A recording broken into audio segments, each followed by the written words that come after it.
आज की क्लास में हम पढ़ेंगे वर्तनी से संबंधित शुद्ध वर्तनी के नियम। शुद्ध वर्तनी के नियम के साथ साथ हम जो आए हुए प्रीवियस ईयर क्वेश्चन जो आने की संभावना रहेगी उन क्वेश्चनों को भी हम इस वीडियो में सब कुछ एक बार में ही देखेंगे। वर्तनी की बात करें तो हम देवनागरी लिपि तथा हिंदी वर्तनी का मानकीकरण भारतीय संविधान में हिंदी को भारतीय संघ की राष्ट्रभाषा के साथ राजभाषा भी स्वीकार किया गया था तथा उसकी लिपि के रूप में देवनागरी लिपि को मान्यता दी गई। भारत सरकार के शिक्षा मंत्रालय यानी कहें कि आज वर्तमान में उसका नाम बदल दिया गया है, मानव संसाधन विकास मंत्रालय कर दिया गया। अंतर्गत केंद्रीय हिंदी निदेशालय के तत्वाधान में भाषाविदों, पत्रकारों, हिंदी सेवी संस्थाओं तथा विभिन्न मंत्रालयों के प्रतिनिधियों के सहयोग से देवनागरी लिपि तथा हिंदी वर्तनी का एक मानक रूप तैयार किया गया है। स्वरूप ही आधिकारिक तौर पर मान्य है, इसका ही प्रयोग करें। जैसे कि देवनागरी लिपि का निर्धारित मानक रूप है स्वर के आधार पर मात्राएं, अनुस्वार, विसर्ग और अनुनासिक चिन्ह। उसके बाद व्यंजनों का, संयुक्त व्यंजनों का ध्यान रखना है, हमें हल चिन्ह का ध्यान रखना है। ग्रहित स्वर के बारे में हम बात करेंगे। ग्रहित मतलब जो हमने कहीं से लीज पर लिए हैं, कहीं से हमने उठा कर लिए हैं किसी भाषा का रूप बनाने के लिए। जैसे फारसी को हिंदी में लिखा जाए वहाँ पर खलीफा लिखना होता है, कहीं जफराबाद लिखना होता है, तो ऐसे शब्दों में हम ख, ज, फ या ओ का जैसे ऑफिसर वगैरह लिखते हैं। और ग्रहित स्वर यानी हमने ग्रहण किए हैं कहीं बाहर से। हिंदी वर्तनी का मानकीकरण की बात करें तो संयुक्त वर्ण जैसे खड़ी पाई वाले व्यंजन होते हैं। खड़ी पाई वाले व्यंजनों का संयुक्त रूप खड़ी पाई को हटाकर ही बनाया जाता है। जैसे ख्याति में ख का पीछे जो ये खड़ी पाई है वो हटा दी जाएगी, क्योंकि इसमें जो कहीं खा लगाएंगे तो ये खड़ी पाई को हटाकर ही हम उसे यूज कर सकते हैं। ख्याति लग्न, इसमें न का खड़ी पाई हटा दी है, इसमें भी न की खड़ी पाई हटाई है, इसमें डबल चा लगाने के लिए खड़ी पाई हटानी पड़ी। लज्जा में से खड़ी पाई हटानी पड़ी। इसी नगण्य, कुत्ता, पथ्य, ध्वनि, न्यास, प्यास, डिब्बा, सभ्य, रम्य, उल्लेख, व्यास, श्लोक, राष्ट्रीय, यचमा आदि इन शब्दों के जो भी हमारी खड़ी पाई के शब्द होते हैं, व्यंजन होते हैं, तो उनको हम क्या करते हैं, उनकी खड़ी पाई को हटाकर कहीं भी आधा यूज कर सकते हैं। तो विशेष ध्यान रहे, खड़ी पाई वाले कभी आधे लगते हैं तो उनकी खड़ी पाई हटा दी जाती है। विभक्ति चिन्ह की बात करें हम तो हिंदी के विभक्ति चिन्ह सभी प्रकार के संज्ञा शब्दों में प्रतिपादित से पृथक लिए जाते हैं। जैसे राम ने राम को राम से आदि तथा स्त्री ने स्त्री को स्त्री से, ये विभक्ति चिन्ह है। सर्वनाम शब्दों में ये चिन्ह प्रतिपादित के साथ मिलकर लिखे जाते हैं। जैसे उसने, उसको, उससे, मतलब जैसे इसमें ने कर्ता ने, राम को यानी कर्म को और राम से संविधान के अवदान से, जैसे कर्ता मतलब यहाँ पर ना, यहाँ पर को और यहाँ पर भी से ही होते हो विभक्ति चिन्ह। सर्वनाम के साथ यदि दो विभक्ति चिन्ह हों तो उनमें से पहला मिलाकर और दूसरा पृथक लिखा जाए। जैसे उसके लिए, तो उसमें एक तो ली हो गया के लिए और उसका स हट गया। जैसे इस से, तो इस के बाद सा लगे तो इसमें से। तो क्रियापद की बात करें अगला, तो हम संयुक्त क्रिया में सभी अंगीभूत क्रियाएं पृथक पृथक लिखी जाएं। जैसे पढ़ा करता है, पढ़ते चले जा रहे हैं, आ सकता है, खाया करता है, खेला करेगा, घूमता रहेगा। मतलब क्रियापद का जैसे क्रिया तो इसमें सकता है ही, लेकिन सहायक क्रिया का इसमें है। तो ये क्रिया और सहायक क्रिया दोनों लगाकर हमने क्या लगाया यहाँ पर, मतलब आ सकता है। संयोग चिन्ह की बात करें तो संयोग चिन्ह हमेशा हाइफन होता है। ये संयोग चिन्ह का विधान अर्थ की स्पष्टता के लिए किया गया है। यहाँ द्वंद्व समास में पदों के बीच संयोग चिन्ह रखा जाए। जैसे दिन और रात, द्वंद्व मतलब एक दूसरे के अपरूप। देख रेख, चाल चलन, हंसी मजाक, लेन देन, शिव पार्वती, संवाद, खाना पीना, खेलना कूदना, ये सब संयोग चिन्ह हैं, ऐसे बोलते हैं हाइफन। जैसे दूसरा संयोग चिन्ह होता है सा। जैसे आदि से पूर्व संयोग चिन्ह रखा जाए तो जैसे तुम सा, मोटा सा, छोटा सा, कौन सा, कपिल जैसा, चाकू जैसा, चाकू से, चाकू जैसा धारदार, ऐसा संयोग चिन्ह यानी हाइफन लगाकर प्रयोग किया जाता है। अब बात करेंगे हम तत्पुरुष समास में संयोग चिन्ह का प्रयोग वहीं किया जाए न उसके बिना अर्थ के स्तर पर भ्रम होने की संभावना हो, अन्यथा नहीं। जैसे भू तत्व यानी पृथ्वी के तत्व, इसमें यहाँ पर क्या लगा हुआ है, संयोजक चिन्ह। संयोजक चिन्ह न लगाने पर भूवत्व लिखा जाए और उसका अर्थ भूत होने का भाव भी लगाया जा सकता है। सामान्यतः तत्पुरुष समास में संयोजक चिन्ह लगाने की आवश्यकता नहीं है, अतः शब्दों को मिलाकर ही लिखा जाए। जैसे राम राज्य, तो राम में अगर जो हम यहाँ पर हाइफन चिन्ह लगाते तो बात नहीं बनेगी, तो तत्पुरुष समास में संयोजक चिन्ह नहीं लगाया जाएगा। यहाँ राम राज्य रहेगा, यहाँ राजकुमार में राज्य के आगे हम हाइफन नहीं लगाएंगे। गंगाजल, ग्रामवासी, आत्महत्या, इनमें हम तत्पुरुष समास में हम कभी भी हाइफन या संयोजक चिन्ह नहीं लगाएंगे। लेकिन जैसे कहीं भी जैसे किंतु अ और नक, अनक का मतलब होता है बिना नक का, तो यहाँ पर भी हम क्या करेंगे, संयोजक चिन्ह का अभाव है, क्योंकि यहाँ पर हमें संयोजक चिन्ह लगाना पड़ेगा। आगे की बात करें हम, अपरस। अपरस का मतलब होता है जिसे किसी ने छुआ ना हो। आदि शब्दों में संयोजक चिन्ह लगाना जाना चाहिए, क्योंकि यहाँ पर अगर जो चिन्ह न लगाया तो हमारे शब्द इस प्रकार के हो जाएंगे, अनक, अनति, अपरस। तो अपरस हमेशा ऐसे लिखा जाएगा, अपरस। इसका मतलब होता है जैसे किसी ने छुआ न हो, अपरस। अवयव की बात करें, अवयव, तो अवयव में क्या है, यहाँ पर दो शब्द हैं, तक और साथ। ऐसे शब्द आएंगे। अवयव सदा पृथक लिखे जाते हैं, अलग अलग लिखे जाते हैं, मतलब उन शब्दों से थोड़ी दूरी दी जाती है। जैसे आपके साथ, यहाँ तक, वहाँ तक, आपके साथ, उनके साथ, तो इसमें अवयव क्या है, साथ और तक। तो साथ और तक हमेशा थोड़ा डिफरेंस, मतलब अलग अलग लिखे जाते हैं। अन्य नियम की बात करें हम शुद्ध वर्तनी के, तो अंग्रेजी के जिन शब्दों में अर्ध, विवृत या ध्वनि का प्रयोग होता है उनके शुद्ध रूप का हिंदी में प्रयोग अभीष्ट होने पर ही आँख की मात्रा के ऊपर चंद्र बिंदु का प्रयोग किया जाता है। जैसे कॉलेज, डॉक्टर, कोऑपरेटिव, ऑफिसर और कई ऑफिसर, प्रोफेसर, तो ऐसे शब्दों में हम ओ का प्रयोग करते हैं, मतलब इसमें बिंदी नहीं होगी, चंद्रमाकार आधा कटा हुआ ये हमने बाहर से चल लिया है, ओ करना, इसका मतलब होता है ओ करना। किसी के ऊपर लगा दोगे वहीं ओ हो जाएगा, का के ऊपर लगाओगे तो को हो जाएगा, कॉलेज। ठीक। हिंदी में कुछ शब्द ऐसे हैं जिनके दो दो रूप बराबर चल रहे हैं, जैसे द्वैत समाज में दोनों रूपों की एक सी मान्यता है। जैसे आज समाज में दो शब्द बोले जाते हैं, कोई जल्दी बोलता है तो गर्दन, और कोई धीमे बोलता है तो गर्दन। ऐसे शब्द दोनों ही सही होंगे। गर्मी लिखी जाए चाहे गर्मी लिखी जाए, दोनों ही सही माने जाएंगे। बर्फ़ हो चाहे बर्फ़ हो, दोनों ही सही माने जाएंगे। बिल्कुल हो चाहे बिल्कुल हो, तो सही माने जाएंगे। सर्दी या सर्दी, बात एक ही है। कुर्सी या कुर्सी, एक ही बात है।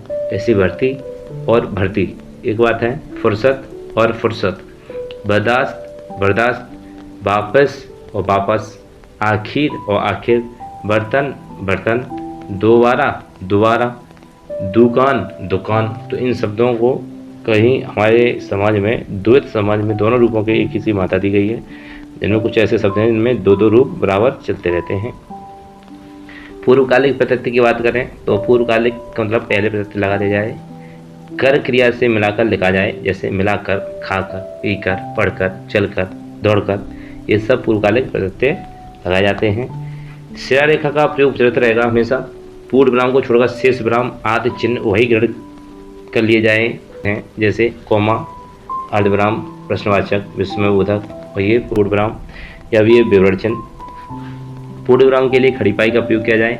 अंग्रेजी हिंदी अनुवाद का कार्य था अन्य प्रशासनिक साहित्य में विषय के विभाजन, उपविभाजन तथा अवतरणों का क्रमांक करते समय अंग्रेजी के ABC अथवा ABC के स्थान पर सर्वत्र क, ख, ग का प्रयोग किया जाए, या अवश्य का प्रयोग किया जाए, चाहे अ, ई का प्रयोग किया जाए। तो आवश्यकता 1 2 3 अथवा रोमन 1 2 3 का प्रयोग किया जा सकता है इसे क्रम लगाने पर। हिंदी के संख्यावाचक शब्दों का मानक रूप 1 2 3 4 5 6 इस प्रकार हम लिखेंगे, तो इनको आप स्क्रीनशॉट ले लें, जैसे आपको मालूम पड़ जाए इन शब्दों की कहाँ पर आपको उलझन होती है। सही शब्द कैसे लिखे जाएंगे, जैसे मैं बोलता हूँ 49 कैसे लिखे जाएंगे, तो 49 हमारे यहाँ पर 48 49 लिखे जाएंगे, ना कि 49। हम बोलते अलग हैं, लिखना हमें अलग होता है। इसका स्क्रीनशॉट ले लें ताकि इनको आप समझ सकें, या वीडियो यूज कर लें, उसके बाद इन सब को पढ़कर आगे बढ़ें। वर्तनी संबंधित कुछ विशेष जानकारियाँ। लिखते समय सावधानी, वर्णों की लिखावट में सावधानी। जैसे ख को हम सही ढंग से लिखते हैं तो ख का काम करेगा, और जो उसमें थोड़ा सा जो गैप छोड़ दें तो हम रब उसे बोल सकते हैं। जैसे एग्जाम्पल आपके सामने है, एक जगह लिखा दोनों ही जगह खाना है, लेकिन समझने का अंतर है। कोई समझ सकता है इसे रवाना, कोई समझ सकता है इसे खाना। तो रवाना का मतलब होता है चले जाना, और जबकि खाना का मतलब होता है भोजन करना। हम थे शिला रेखा पर, तो कुछ वर्ड ऐसे होते हैं जिनके ऊपर शिला रेखा तोड़ी जाती है, चाहे वो वर्ड शब्द के मध्य में ही क्यों ना आ जाए। जैसे कि धाधनुष, थाथरमस, छतरी वाला छे, स्र, भ, अ और स। इनकी शिला रेखा कहीं भी आ जाए हमें शिला रेखा तोड़नी पड़ेगी। शिला रेखा मतलब है ऊपर वाली लाइन। अगर बीच में कोई शब्द आता है उसे हमको तोड़ना ही पड़ेगा। जैसे आप देख सकते हैं अधर्म में, अन्यथा में, कक्षा में, अजस्राम में, कवि, शिला रेखा में, शुरुआत आदि ऐसे शब्दों में आप इनको शिला रेखा तोड़नी ही पड़ेगी। शेष सभी वर्ड पर शिला रेखा लगाई जाती है, और बाद बाकी इनको छोड़कर संयुक्त वर्ड की बात करें तो दो वर्णों से मिलकर बना वर्ड संयुक्त वर्ड या अक्षर कहलाता है। जब हम व्यंजन को आधा बनाते हैं तो व्यंजन के नीचे हलंत लगाते हैं। यह शब्द के मध्य में आए हुए कुछ व्यंजन आधे हों तो उन्हें आधा लिख सकते हैं, लेकिन कुछ व्यंजन आधे नहीं लिखे जाते, जैसे ड, छ, द, ढ, ई, द या दो, र, ह, तो उन्हें दूसरे व्यंजन के साथ युग्म करके लिखा जाता है। सर्वाधिक प्रयोग में आने वाले वर्ड द और र और ह हैं। अब इनका एक एग्जाम्पल देख लें हम। जैसे मैं बात करता हूँ द, तो द अगर जो हमें कहीं आधा लिखना है तो हम या में लगाना है, तो या में हम इस प्रकार लगाएंगे। द को दम लगाना है तो हम इस प्रकार लगाएंगे। द को हमने हुआ में लगाना है तो हुआ इसमें लगा देंगे, पाई हटा देंगे। ऐसे द को हमें भा में लगाना है तो हम पाई हटा देंगे, खड़ी पाई, और द में भा लगा देंगे। हालांकि द भा में लगा हुआ है, लेकिन हमें प्रतीत ऐसा होता है भा द में लगा हुआ है। ऐसे यहाँ म में द लगा हुआ है, ऐसे ही वा में हा लगा हुआ है, यहाँ या में हा लगा हुआ है, यहाँ मा में हा लगा हुआ है, यह ल में हा लगा हुआ है, यह न में हा लगा हुआ है। तीसरा है र का संयुक्त वर्ड रूप। र की मात्रा र का पदेन रूप होता है, नीचे इस प्रकार लग जाता है। जैसे मैं लिखता हूँ प्रदीप तो प्रदीप ऐसे लिख जाएगा। आगे र का रेफ हो जाना, र को ऊपर उड़ाना, ये कैसे किया जाएगा, तो वर्णों के उच्चारण में सावधानी बरतें। यदि स के बाद क से म तक, का कबूतर से माँ मछली तक में से कोई भी व्यंजन आए तो उच्चारण में स से पहले ई की ध्वनि आती है, जबकि वहाँ ई उपस्थित नहीं होता। इसके आगे अ की ध्वनि नहीं आती। जैसे मैं बात कहूँ स्कंद, स्पेंद्र, स्टेज, स्नेह, स्पंजी, स्फूर्ति, यहाँ पर स के बाद क या म तक में कोई व्यंजन आता है तो आवाज़ कैसी आएगी, ई की आवाज़ आएगी, न कि स की। स को वो भी बात हो रही है सवार वाले सा की। जैसे मैं इससे क्या पढ़ सकता हूँ, यहाँ पर ई का प्रयोग करना ही पड़ेगा। मैंने जैसे कहा क से लेकर म तक कोई भी स से आधा सा लगा हो तो वहाँ पर ई की आवाज़ आएगी। स्फूर्त, स्तूप, स्कूल, स्थायी, स्तुति, स्पर्श, स्नान आदि और भी बहुत सारे शब्द हैं, नाम है बहुत सारे। तो उनमें आप समझ गए होंगे कि हम अगर क से लेकर म तक हम कहीं भी स लगाते हैं आधा तो ई का उच्चारण करता है। यदि स के बाद य से ह तक में से कोई व्यंजन आए तो स की ध्वनि सही होती है, जैसे स्याही, स्लेट, स्लाइस, स्लिप वगैरह आदि। जिन शब्दों में स के बाद हुआ व्यंजन आए तो वहाँ उच्चारण में स के बाद उ आ जाता है। जैसे बात करूँ मैं स्वागत, तो जबकि यहाँ पर उ है ही नहीं, लेकिन हमें बताया ना जैसे कि स के बाद व्यंजन आया तो उसका उच्चारण उ हो जाता है। जैसे स्वास्थ्य, स्वभाव, स्वर्ग, स्वार्थ, जबकि इसमें मात्रा नहीं होगी फिर भी हमको ऐसा प्रतीत होता है कि सु की मात्रा इसमें है। स्वचालित, स्वप्न, स्वाभाविक। अगला है ड को, ड और ड का प्रयोग, एक बिंदी वाली ड और एक सादा ड। इनका प्रयोग, ड का प्रयोग शब्द की शुरुआत में होता है। जैसे मैं लिखता हूँ डमरू, डमरू ये आपका सही है। और मैं एक फिर लिखता हूँ शब्द सड़क, सड़क, ये सही है क्या, तो गलत है जब तक इसके नीचे बिंदी नहीं लगेगी। ड का प्रयोग शब्द की शुरुआत में होता है, जबकि ड का प्रयोग शब्द का पहला वर्ड छोड़कर अन्य कहीं भी हो सकता है। ढ और ड में दोनों में अंतर की बात करें, बिंदी कहाँ आनी है और बिंदी कहाँ नहीं आनी, तो ढ का प्रयोग शब्द की शुरुआत में होता है, तो जबकि ढ का प्रयोग शब्द का पहला वर्ड छोड़कर अन्य कहीं भी होता है। जैसे ढ का नियम था वैसे ढ का भी नियम है। शुरू में ये बिंदियाँ नहीं होंगी, लेकिन दूसरे एक को छोड़कर आगे जो भी अक्षर आएंगे उनमें नीचे बिंदियाँ लगा दी जाएंगी। इनका प्रयोग संस्कृत शब्दों में नहीं पाया जाता और ना ही विदेशी शब्दों में पाया जाता है। इसीलिए इन्हें जैसे हम बोलते हैं ब्रह्मांड, जैसे बोलते हैं उड्डयन, जैसे बोलते हैं निडर और निढाल, पंडित संस्कृत और रोड अंग्रेजी है, गड्ढा पुर्तगाली है, ऐसे शब्दों में इसका प्रयोग किया जाता है। बात करेंगे अनुस्वार, पंचमाक्षर और चंद्रबिंदु की। तो अनुस्वार वो शब्द हैं जो हमारी ये बिंदी, चंद्रबिंदु वो है जहाँ पर ये लगा जाए, और उसके बाद पंचमाक्षर है ये। पंचमाक्षर का मतलब होता है जैसे क वर्ग का, क वर्ग का, च वर्ग का, ट वर्ग का, ट वर्ग का और प वर्ग का। इनके 5 लोग थे, 5 लोगों के 5 परिवार हैं, 5 सदस्य हैं। और इन सदस्यों में पहला सदस्य की सीढ़ी ये वाली है, उसका दूसरी ये वाली सीढ़ी है, और तीसरी सीढ़ी ये वाली है, और चौथी सीढ़ी ये है, और जो हम बात कर रहे हैं वो 5वीं सीढ़ी ये वाली है। इसी की बात कर रहे हैं। जैसे कहीं भी कोई लिखता है कोई भी ऐसा लिखता है मंडप, कोई लिखना चाह रहा है मंडप, मंडप, मंडप कहीं भी तुमने ऐसे भी लिखा हुआ देखा हुआ।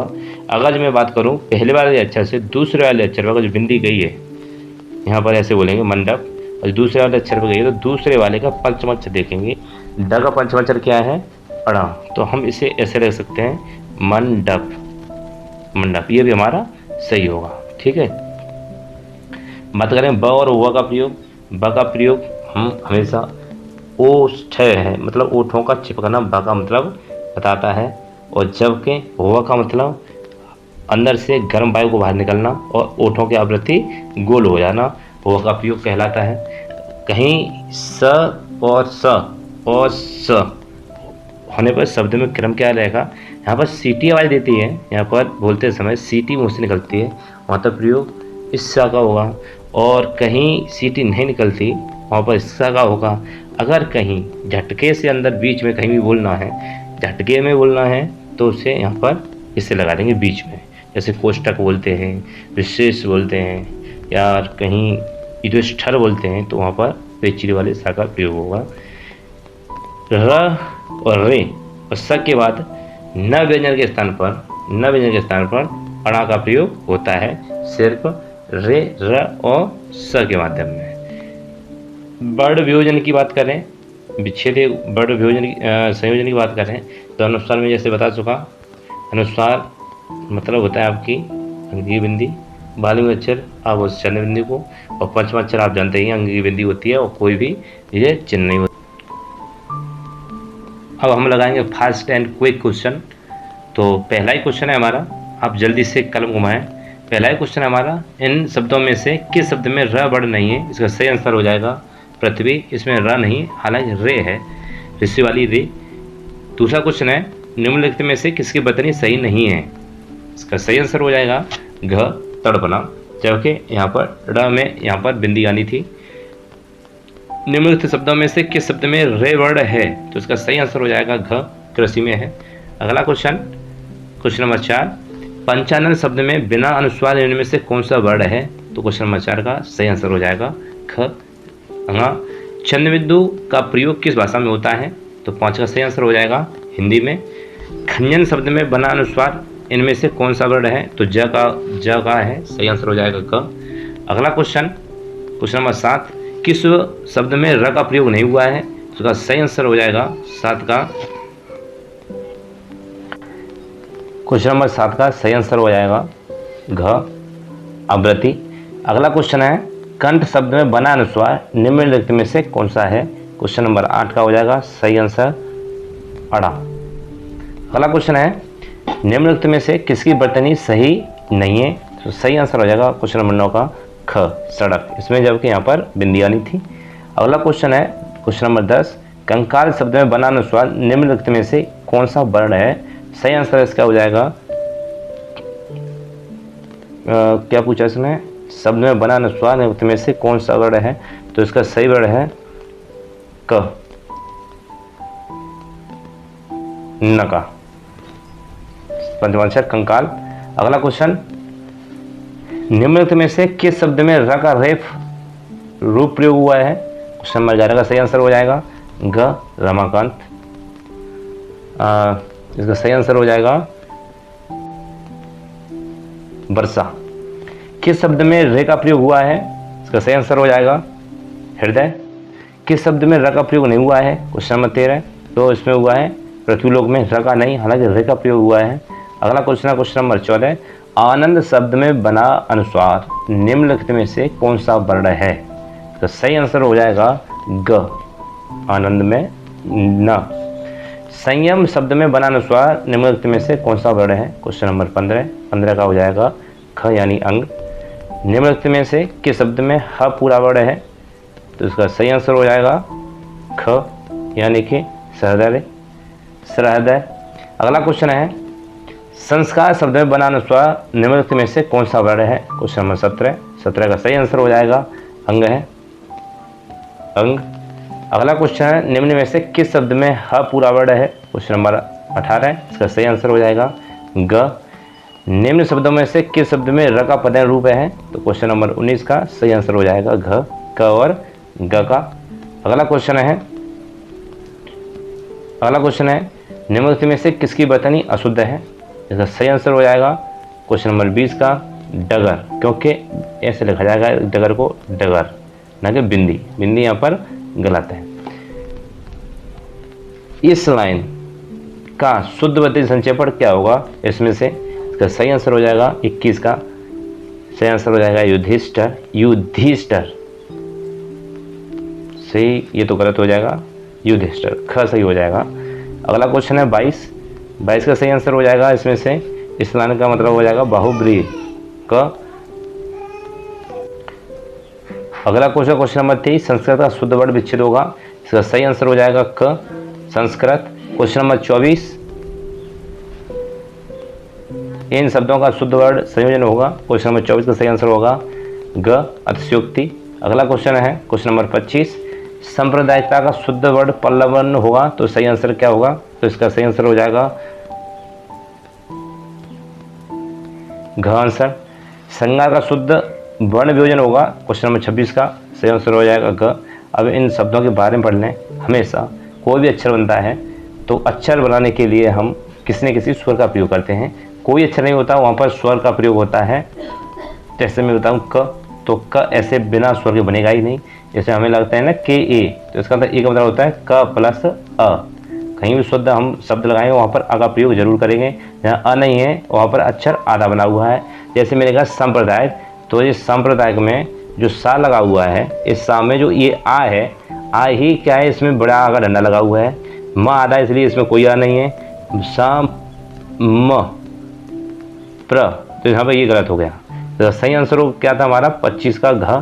तो इसमें देखो स म आधा हुआ है, प आधा है, र भी आधा है, उसके बाद ध पर क्या हुआ है बड़ा, र फिर बड़ा, फिर य, फिर छोटी की मात्रा यहाँ पर, फिर क प्लस अ, क्योंकि कोई मात्रा नहीं इसीलिए, तब पर बड़ी की मात्रा से बड़ा आ। तो ऐसे ऐसे हम मात्रा के अनुसार लिखते हैं। जैसे हम लिखते नहीं है, जैसे क त न, तो कैसे लिखेंगे के ए टी ए एन। अब मैं लिखूँ कतनी, मैं लिखता हूँ कतनी, कतनी को लिखेंगे हम के, कोई अक्षर नहीं, कोई मात्रा नहीं, तो के ए, टी कुछ नहीं तो ए, फिर एन, एन पर किसकी बड़ी की मात्रा तो डबल ई। तो इसी प्रकार हम हिंदी में भी इनको व्यंजनों को स्वरों के हिसाब से स्वरों को जोड़ जोड़कर लिखते हैं। और हम यहीं पर अपनी क्लास को पूर्ण विराम देंगे।